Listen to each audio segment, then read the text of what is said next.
வணக்கம். கவிதையின் தலைப்பு மலர்கள், இயற்கையின் கனவுகள். உற்று பார்த்தேன். மாடியில் பார்த்த அதே மலர்கள். வாடியிருந்தன முகங்கள். வருந்தியதில் கண்கள் சிவந்து நீர் கோர்த்து மோப்ப குழைபவையாயிற்றே. காரணம் கேட்டேன். மலர்களை கேலி செய்கிறதாம் அருகிருக்கும் அலைவாங்கித் தட்டு. உலகின் மலர்களையெல்லாம் என்னால் காட்ட முடியும் சில நொடிகளில், உங்களால் முடியுமா எனக் கேட்டு. மொட்டை மாடியில் பூந்தொட்டிகளை அலைவாங்கித் தட்டிற்கு அருகில் அழகாய் மாற்றி வைத்த அன்று இரவு அந்த கனவு தொடர்ந்தது. புரிந்தது எனக்கு. அலைவாங்கித் தட்டின் அதீத தொழில்நுட்ப அகத்தின் ஈகோ வெளிப்பாடு இதுவென். மலர்களை அணைத்து கண்களை துடைத்து மண்ணில் அவற்றின் மகிமையை ஒவ்வொன்றாய் சொல்லி ஆறுதல் அளித்தேன். உங்களில் ஒன்றில் விடுதலை, இன்னொன்றில் நித்தியம், அடுத்ததில் ஆற்றல், தீர்க்கமாய் தெளிவாய் ஒவ்வொன்றிலும். உங்களில் பொங்கி வழியும் நம்பிக்கை, தாங்கிடும் காம்பின் மேல், தழைத்திடும் செடியின் மேல். மெல்லிய ஸ்பரிசத்திலும் எட்டிப்பார்க்கும் ஆன்மா உங்கள் மென்மையான இதழ்களிலிருந்து. அனித்தியத்தில் நித்தியம் கண்டு காலத்தை வென்று நிற்கும் நீங்கள், இன்று, நேற்று, நாளை என என்றுமே மலர்கள். ஒவ்வொரு நாளும் ஒவ்வொரு திசையில் ஒவ்வொரு அளவில் பல பல வண்ணங்களே மலரும் பாசாங்கற்ற உங்கள் ரசனையின் சாற்றினை எந்த தேன்பூச்சியாலும் உறிஞ்ச முடிந்ததில்லை இதுவரை.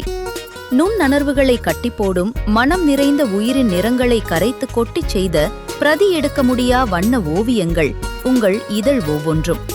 வாழ்வின் திசைகளில் இயற்கையின் வெளிகளில் வியாபித்து சிறகு விரிக்கும் நீங்கள், இயற்கை தன் இருப்பைச் சொல்ல அன்றாடம் அனுப்பும் பிரதிநிதிகள். இவ்வுலகம் தினம் காணும் இயற்கையின் கனவுகள். ஜன்னலை திறந்ததும் காண்கிறேன் பூக்களாய் வாழ்க்கையை, வாழ்க்கையாய் பூக்களை. மகரந்த உயிர் துகளை தெளித்து உங்களை பெருக்கி உலகுக்கு தந்திட உணர்கொம்புகளில் அதை சுமந்து மலர்வோர் நீங்கள். காதலின் குவிய புள்ளியை உற்று பார்த்தவர் அறிவர். நீங்களும் காதலும் அப்புள்ளியில் இணைந்தே இருப்பதை, காதலின் குறியீடே நீங்கள் என்பதை.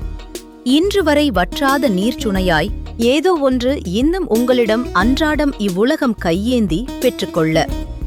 பிரபஞ்ச கண்ணாடி பல பல வடிவங்களில் அளவுகளில் உடைய அதன் ஒவ்வொரு துண்டிலும் விரியும் பிம்பங்கள் நீங்கள். இரவெல்லாம் பனித்துளிகளில் குளிக்கும் உங்களின் தூய்மை அப்பனித்துளியின் தூய்மை. விசப்தமான இரவுகளில் நிலவின் மெல்லிய கிரணங்கள் உங்கள் இதழ்களில் அமர்ந்து பேசிக் கழித்த நாட்கள் எத்தனை. அலைவாங்கித் தட்டு செயற்கையின் வார்ப்பு, தொழில்நுட்பத்தின் வெளிப்பாடு.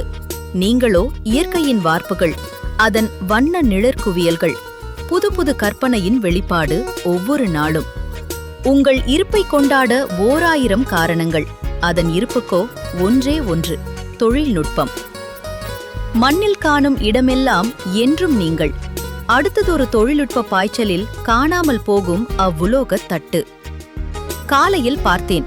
மலர்கள் 7-8 கூடுதலாய் பூத்ததில் மகிழ்ந்திருந்தன மலர்கள், சமாதானம் அடைந்ததன் அறிகுறியாய். அலைவாங்கித் தட்டு துருப்பிடிக்கத் தொடங்கியிருந்தது ஓர் ஓரத்தில் சலனமின்றி. ஆதிச் சக்திவேல். நன்றி.